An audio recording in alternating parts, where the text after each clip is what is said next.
Hello everyone, कैसे हैं आप सभी। आई होप आप सभी बहुत अच्छे होंगे और आपकी प्रिपरेशन भी बहुत अच्छे से हो रही होगी। आज हम मेजर लेक्स ऑफ इंडिया के बारे में पढ़ेंगे, यानी इंडिया की इम्पोर्टेंट लेक्स के बारे में, क्योंकि काफ़ी फैक्चुअल क्वेश्चन इसके रिलेटेड पूछे जाते हैं कंपटीशन एग्जाम के अंदर। तो अगर आप भी कंपटीशन एग्जाम की प्रिपरेशन कर रहे हैं तो ये लेक्चर आपके लिए बहुत इंपॉर्टेंट होने वाला है, इसलिए लेक्चर को लास्ट तक जरूर देखना। सबसे पहले हम वुलर लेक के बारे में पढ़ेंगे, क्योंकि ये इंडिया की सबसे इंपॉर्टेंट लेक है। क्यों है यह भी पता चलेगा आपको। वुलर लेक जो है कहाँ लोकेटेड है, सबसे पहला क्वेश्चन। तो ये Bandipora region of Jammu and Kashmir के अंदर लोकेटेड है। क्वेश्चन पूछा जाए कि वुलर लेक कहाँ पर लोकेटेड है, तो जम्मू एंड कश्मीर के बंदीपुरा रीजन के अंदर। अब कुछ फैक्ट्स जो है इसके रिलेटेड है, जैसे कि सबसे फर्स्ट फैक्ट है कि ये इंडिया की लार्जेस्ट फ्रेश वाटर लेक है। ओके, याद रखना फ्रेश वाटर लेक है। तो इंडिया की लार्जेस्ट फ्रेश वाटर लेक कौन सी है, वुलर लेक। कहाँ पर लोकेटेड है, जम्मू एंड कश्मीर के अंदर। साथ ही में ये one of the largest lake है एशिया की भी, यानी अगर एशिया के अंदर भी हम देखें तो ये उन सभी लेक में से एक है जो कि इंपॉर्टेंट फ्रेश वाटर लेक है। इसके बाद वुलर लेक जो है वो टेक्टोनिक एक्टिविटी की वजह से बनी है, यानी formed as result of tectonic activity. Then after Wular lake जो है झेलम रिवर के थ्रू, यानी जो वाटर है वुलर लेक में कहां से आता है, झेलम रिवर से, so fed by Jhelum river. Home to a small island called Zaina Lank built by the king Zainulabidin, यानी उस लेक के अंदर एक छोटा सा आइसलैंड है जिसका नाम है ज़ेना लिंक, जो कि किसके थ्रू बनवाया गया था, किंग ज़ैनुलब्दीन, है ना, ज़ैनुलब्दीन के द्वारा ज़ेन लेक, एक स्मॉल आइसलैंड है, वो बनवाया गया था जो कि वुलर लेक के अंदर लोकेटेड है।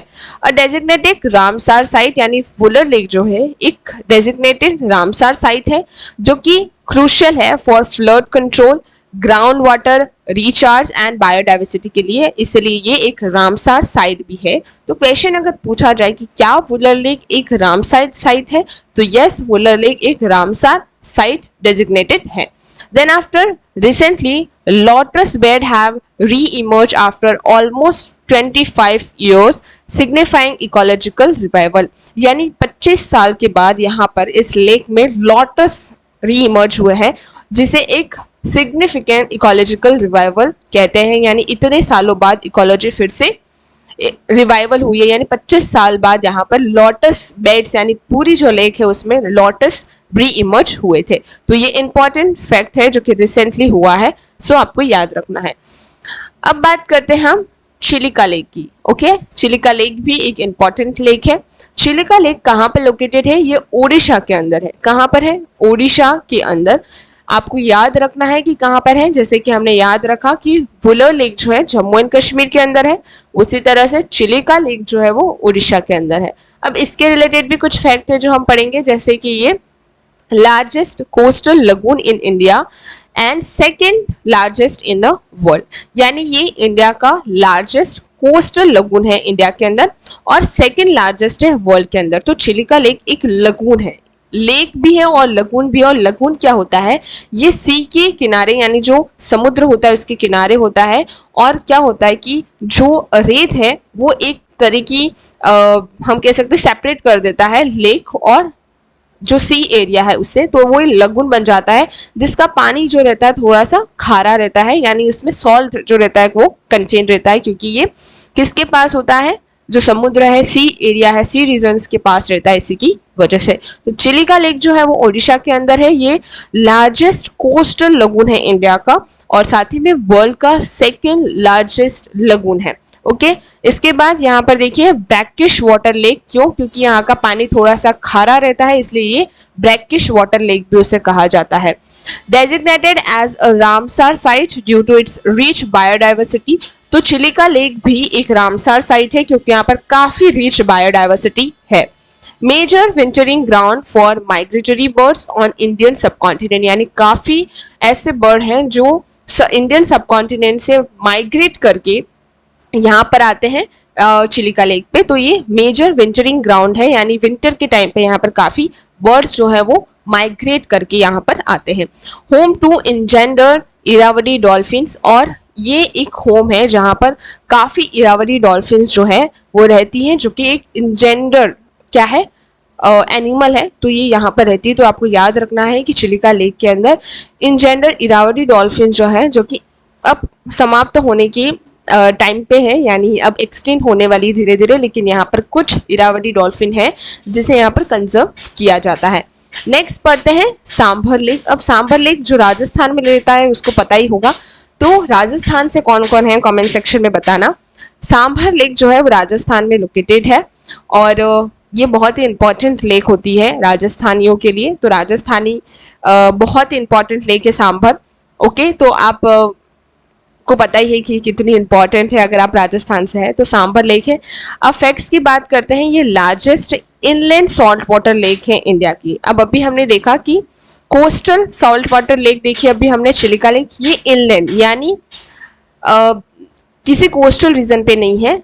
ऐसी लेक जो चारों तरफ से घिरी होती है उसे हम क्या बोलते हैं, इनलैंड सॉल्ट वाटर लेक। अब राजस्थान में क्योंकि काफी ज्यादा यहाँ पर जो ऐसा रीजन है डेजर्ट होता है यहाँ पे, इसकी वजह से यहाँ पर सॉल्ट वाटर लेक है, यानी यहाँ का पानी भी थोड़ा सा खारा है। Produce a significant portion of Indian salt, यहाँ पर काफी सॉल्ट का प्रोडक्शन होता है क्योंकि ये सॉल्ट वाटर लेक है। और ये लेक जो है महाभारत में भी मेंशन की गई है, इसलिए इसका इंपॉर्टेंस थोड़ा सा एंशियंट हिस्ट्री से भी रिलेटेड है। अब हम वेबंड लेक की बात करते हैं। वेबंड लेक जो कि केरला के अंदर लोकेटेड है। कहाँ पर है? केरला के अंदर। फैक्ट क्या है इसके related? Longest lake in India. अब ये बहुत इंपॉर्टेंट है। हमने लार्जेस्ट फ्रेश वाटर लेक देखा, ठीक है, हमने लार्जेस्ट कोस्टल लगून लेक देखी जो कि चिलिका लेक है। अब ये विबांड लेक जो है वो लॉन्गेस्ट लेक है इंडिया की। तो क्वेश्चन यहीं से पूछे जाते हैं कि which is the longest lake in India? तो विबांड लेक केरला के अंदर, स्ट्रेचिंग ओवर 96 किलोमीटर लॉन्ग है। ये 96 किलोमीटर लॉन्ग लेक है। ये आप सोच सकते हैं कितनी लंबी ये होगी।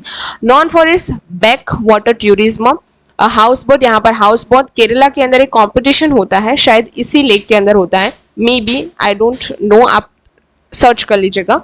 एक बोट रेस होती है केरला के अंदर, वो शायद इसी लेक के अंदर होता है, इसलिए इसको टूरिज्म के लिए भी जाना जाता है ये। और हाउस बोट, यहाँ पर काफी जो बोट्स होती है जिसके ऊपर घर बना होता है वो होता है। और ये ब्रैकिश वाटर लेक भी है जो कि इंपॉर्टेंट लेक है केरला के लिए, लेकिन ब्रैकिश वाटर है, अगेन सॉल्ट वाटर है जो समुद्र के किनारे होती है, जिसकी वजह से थोड़ा सा पानी खारा हो जाता है। अब आगे बात करते हैं लोकटक लेक। लोकटक लेक कहाँ पर है? मणिपुर के अंदर है। और ये मणिपुर की सबसे खूबसूरत लेक्स है, बहुत ही ब्यूटीफुल लेक है ऐसा कहते हैं। क्यों? देखते देखो। लार्जेस्ट फ्रेश वाटर लेक है नॉर्दर्न ईस्टर्न इंडिया के अंदर। ओके, ये लार्जेस्ट फ्रेश वाटर लेक है नॉर्दर्न ईस्टर्न इंडिया के अंदर। Famous for is unique floating island called phumdis. यहाँ पर क्या है, छोटे छोटे आइसलैंड जो है वो क्या करते हैं, फ्लोट करते हैं इस लेक के अंदर, जिसकी वजह से बहुत यूनिक यहाँ पर ये लेक मानी जाती है, जैसे फुमिट्स कहा जाता है। So famous for its unique floating islands called phumdis. Host the Keibul Lamjao national park यहाँ पर है, the world's only floating national park which is last natural refuge of the endangered sangai Manipuri brow antlered deer. तो ये एक ऐसा नेशनल पार्क है जो float करता है। तो Keibul Lamjao national park, the world's only floating national park, यानी संसार में सिर्फ एक ऐसा नेशनल पार्क है जो फ्लोट करता है, which is last natural refuge of endangered sangai Manipuri का जो एक डियर होता है, ब्राउन अल्टर्ड डियर जो रहता है यहाँ पर, उसे कंजर्व करके रखा जाता है। और डिक्लेयर अ रामसार साइट, और ये एक रामसार साइट भी है। इसके बाद यहाँ पर पुलिकट लेक के बारे में पढ़ते हैं। पुलिकट लेक जो है वो आंध्र प्रदेश और तमिलनाडु बॉर्डर पे है, दोनों स्टेट के बॉर्डर पे है। तो आंध्र प्रदेश और तमिलनाडु दोनों के बॉर्डर पे ये है।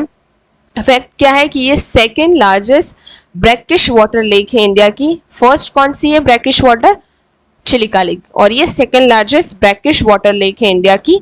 और ब्रैकिश वाटर क्यों होती है मैंने ऑलरेडी बता दिया है कि सी के पास यानी कोस्टल रीजन पे ये सिचुएटेड होने के कारण काफी यहाँ पर ब्रैकिश वाटर यानी जो समुद्र का पानी रहता है वो मिक्स होता है, जिसकी वजह से यहाँ पर थोड़ा सा पानी के अंदर खारापन होता है, काफ़ी ज़्यादा जो कलर है उसका थोड़ा सा मेला और रहता है, क्योंकि मिट्टी वगैरह सब यहाँ पर होती है इसकी वजह से। So encompass the Pulicat lake bird sanctuary, यहाँ पर एक बर्ड सेंचुरी है जिसे पुलिकट लेक बर्ड सेंचुरी भी कहते हैं, तो ये इंपॉर्टेंट है। The Satish Dhawan space centre is located here, तो जो सतीश धवन स्पेस सेंटर है वो कहाँ पर लोकेटेड है? पुलिकट लेक के पास में। ओके, आगे चलते हैं। दाल लेक, दाल लेक बहुत ही इंपॉर्टेंट है जो कि श्रीनगर अगेन जम्मू एंड कश्मीर के अंदर है। हमने अभी बुलर लेक पढ़ा जो कि जम्मू एंड कश्मीर के अंदर था, और ये दाल लेक जो कि जम्मू एंड कश्मीर के अंदर है। इसका क्या फैक्ट्स है? जैसे ये आइकॉनिक लेक है, famous for is house boats and shikara rides. अब देखिए, हाउस बोट्स का मतलब है कि यहाँ के जो लोग हैं जो दाल लेक के अंदर रहते हैं उनका एक बोट होती है जिसके ऊपर घर बना हुआ होता है, और ये खाते भी यहाँ पर हैं, सोते भी इसमें हैं। यानी एक घर जिस तरह के हम यूज करते हैं उसी तरीके से ये इस बोट को इस तरीके से बनाते हैं कि वो हाउस की तरह उसमें रह सकते हैं। और शिकारा राइड्स भी होती है, यानी एक रेस होती है जिसे जो कि दाल लेक के अंदर होती है। तो ये फेमस हाउस बोट्स और शिकारा राइड्स के लिए है। A popular tourist destination often called the jewel in the crown of Kashmir जिसे कहा जाता है, यानी which lake is known as jewel in the crown of Kashmir पूछा जाए तो दाल लेक है, ये याद रखिएगा। बहुत ही खूबसूरत प्लेस है दाल लेक, अगर कभी जाओ तो देखना कि दाल लेक कितनी ब्यूटीफुल है, और वहां पर जो लोग उन घरों में रहते हैं वो कितने सुंदर घर होते हैं वो भी आप देखिएगा। आगे चलते हैं। कोलेरू लेक, कोलेरू लेक कहाँ पर सिचुएटेड है? ये आंध्र प्रदेश के अंदर लोकेटेड है। कहाँ पर है? आंध्र प्रदेश के अंदर लोकेटेड है। फैक्ट्स देखते हैं। One of the largest fresh water lake in India, one of, okay, एक ही है largest fresh water lake India की, वुलर लेक जो हमने फर्स्ट में पढ़ी, बट आपको पूरा सेंटेंस पढ़ना है। One of the largest water lake, यानी सभी लार्जेस्ट वाटर जो फ्रेश वाटर लेक है उनमें से एक ये भी है, और ये पर्टिकुलरली साउथ इंडिया के अंदर है। तो आप ये कह सकते हैं कि साउथ की लार्जेस्ट फ्रेश वाटर लेक है इंडिया के अंदर। Important habitat for migratory birds, यहाँ पर अगेन माइग्रेटरी बर्ड्स काफ़ी आते हैं जो माइग्रेट करते हैं इंडियन सबकॉन्टिनेंट से, और जितने भी वर्ल्ड के अंदर प्लेसेस है वहाँ से काफ़ी बर्ड्स जो है वो माइग्रेट करके इन लेक्स पे आते हैं इन सीजन्स, अलग अलग सीजन्स के अंदर। नेक्स्ट है Lonar lake. Okay, Lonar lake इसकी लोकेशन है बुलंद डिस्ट्रिक्ट ऑफ महाराष्ट्र। तो ये सेंटर के अंदर आप कह सकते हैं महाराष्ट्र के बुलंद डिस्ट्रिक्ट ऑफ महाराष्ट्र ये लोकेटेड है। फैक्ट्स की बात करें तो ये एक unique salt water crater lake है जो कि मेटेओराइट्स इम्पैक्ट्स की वजह से अप्रोक्सीमेटली 50 to 100 ईयर अगो पहले एक मेटेओराइट्स यहाँ पर गिरा था, जिसकी वजह से यहाँ पर एक लेक फॉर्म हुई, और ये यूनिक साल्ट वाटर लेक है। तो आपको अगर क्वेश्चन पूछा जाए कि वो लेक जो मेटेओराइट इम्पैक्ट की वजह से बनी है तो वो लोनार लेक है, इसलिए इसका नाम भी आप थोड़ा सा आप देख रहे हैं स्पेसियस है। लोनार लेक कहाँ पर है? महाराष्ट्र के बुलंद डिस्ट्रिक्ट में। नोन फॉर इस district saline and alkyne water, क्योंकि यहाँ पर अलग प्रकार का सलाइन और अल्काइन वाटर है इसलिए ये उसके लिए जानी जाती है। Its water colour temporary change to pink in recent year, अभी हाल ही में इसका जो कलर है वो पिंक हो गया है। Attribute to the algae and low water level, यानी काफ़ी वाटर लेवल जो है लो है, और एल्गी का कलर जो है जो पिंक होता है, जो कि काफ़ी अलग अलग कलर की एल्गीज होती है, जैसे रेड होता है, येलो होता है, ग्रीन होता है। तो पिंक भी अ काइंड ऑफ एल्गी जो रहती है, जैसे हम कैसे नील जो रहता है, नील का कलर होता है वो, तो पिंक नील है इसके ग्राउंड लेवल पे, जिसकी वजह से इसका कलर पिंक दिखता है। आगे बढ़ते हैं। एक और लेक है Gurudongmar lake, I think I pronounce right, Gurudongmar lake, जो कि सिक्किम के अंदर है। कहाँ पर है? सिक्किम के अंदर है। तो इसका फैक्ट ये है कि ये हाईएस्ट लेक है इंडिया की and the world, one of the highest lake in India and the world, and situated at altitude of approximately 5425 metre, यानी इतनी ऊंची ये लोकेटेड है। Considered sacred by the Buddhist, ये बहुत ही पवित्र मानी जाती है बुद्धिस्ट के लिए, सिख्स के लिए और साथ ही में हिंदू के लिए। Named after गुरु पद्म संभवा के नाम पे इस लेक का नाम रखा गया है, तो ये याद रखिएगा आप। A part of lake is believe to be never freeze, यानी ये एक इतने हाइट पे होने के बाद भी ये कभी भी फ्रीज नहीं होती है, यानी जमती नहीं है even in harsh winters reserve पे, क्योंकि आप देख रहे हैं कि ये 5425 मीटर हाइट पे है। इतने एल्टीट्यूड पे काफ़ी बर्फ गिरता है, काफ़ी ठंड रहती है, लेकिन फिर भी ये कभी भी जमती नहीं है, फ्रीज नहीं होती है, जो कि इसकी एक यूनिक फीचर है। आगे चलते हैं। पिछोला लेक बहुत ही इंपॉर्टेंट लेक है, अगेन इन राजस्थान, उदयपुर। तो हमने राजस्थान की दो लेक्स के बारे में पढ़ा, पहले सांभर लेक के बारे में पढ़ा और दूसरा ये पिछोला लेक जो कि उदयपुर के अंदर है, राजस्थान के अंदर। आर्टिफिशियल फ्रेश वाटर लेक है, यानी इसे ह्यूमंस के द्वारा बनाया गया है, तो वो आर्टिफिशियल लेक है। Features the iconic lake palace, इसके बीच में आइकॉनिक लेक पैलेस है, मतलब एक महल है जिसका नाम है जग निवास एंड जग मंदिर आइसलैंड भी उसे कहा जाता है। Udaipur is often called the city of lake, जिसे मतलब लेक्स की सिटी कहा जाता है उदयपुर को, due to its numerous beautiful lakes including Pichola, क्योंकि काफ़ी ब्यूटीफुल लेक्स जो हैं वो उदयपुर के अंदर हैं और काफ़ी टूरिस्ट जो हैं लेक्स को देखने के लिए आते हैं। नेक्स्ट है गोविंद बल्लभ पंत सागर, जो कि रिहान डैम पे बनी हुई है। Again it is a artificial lake जो कि डैम के फॉर्म में बनाई गई है, जो कि उत्तर प्रदेश के अंदर है। जब हमने डैम पढ़े थे इससे पहले वाले लेक्चर में, तो आपको बताया था मैंने कि उस पर एक लेक बनी है जो कि आर्टिफिशियल लेक है। तो उसका एक तो फैक्ट ये हो गया कि ये आर्टिफिशियल लेक है इंडिया की, और दूसरा कि ये form by the Rihan dam, यानी रिहान डैम के द्वारा ये फॉर्म की जाती है। सो आज के लिए इतना ही, लेक्चर यहीं पे ख़त्म करते हैं। आगे हम और भी लेक्चर लेकर आएंगे आपकी कंपटीशन एग्जाम की प्रिपरेशन के लिए। आपको लेक्चर कैसा लगा ये ज़रूर बताइएगा कमेंट सेक्शन में, और साथ ही में एक लाइक शेयर सब्सक्राइब ज़रूर करिएगा, ताकि हमारा चैनल और भी जल्दी से ग्रो करे और काफ़ी कंपटीशन एग्जाम स्टूडेंट तक ये लेक्चर ज़रूर पहुंचाइएगा। आपके जितने भी फ्रेंड्स हैं उन सभी को थैंक यू वेरी मच।